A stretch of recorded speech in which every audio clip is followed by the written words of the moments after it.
High বন্ধুরা, good morning. তো ঘুম থেকে উঠে পড়েছি সকাল সকাল, আর উঠে এই ফুল গাছগুলোকে দেখতে আরম্ভ করলাম। শোনায় আজকে মামা বাড়ি চলে এসেছে, আর রান্নার চাপ নেই। আর ঘুম থেকে উঠেই যদি এরকম একটা পার্সেল দেখতে পাই তাহলে তো মনটা আরও খুশি হয়ে যায়। আর বৌদিটাকে উদ্বোধন করে দিলাম আমার চাকুগুলোকে। যাক, কাকিমা রান্না করছে, কাকিমার কাছে কি বকবক করছিলাম। দুপুর আমি লাঞ্চ কিন্তু ওটস খেয়েছিলাম, আর কিছু সেরকম খাইনি। আর এই দেখো মামা ভাগ্নে কোথায় ঘুরতে যাচ্ছে, চলো বলছি আস্তে আস্তে। আগে টোটোতে উঠি।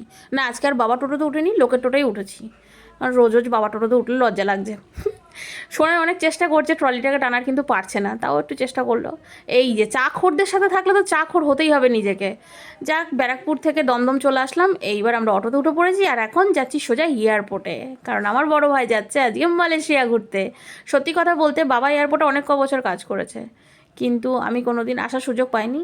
ভাই যেহেতু ঘুরতে যাচ্ছে, সেই দৌলতে একটু আমরাও ঘুরে নিলাম। সোনাই তো কিছুতেই ছাড়ছে না। আর দেখেছো মুখে হাসি দেখো, একা একা ঘুরতে যাচ্ছে, বউটাকে নিয়ে গেলেও পারতো। আর আফসোস করছি দাঁড়িয়ে দাঁড়িয়ে, ভেতরে তো ঢুকতে পারলাম না। তাই ভাইকে টাটা বলে দিলাম। আর আমার কাকিমা দিকে কাজ, মনে হচ্ছে যেন ছেলে কাজে চলে যাচ্ছে। যাচ্ছে তো ঘুরতে, কে বোঝাবে। যাক, তারপরে এসে আবার দেখো খোরদের সাথে চা খেতে বসে পড়লাম।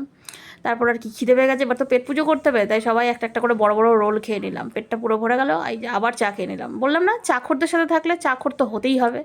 বাড়ি এসে একটু সিরিয়াল দেখে তোমাদেরকে টাটা বলে, গুড নাইট বলে শুয়ে পড়লাম। টাটা।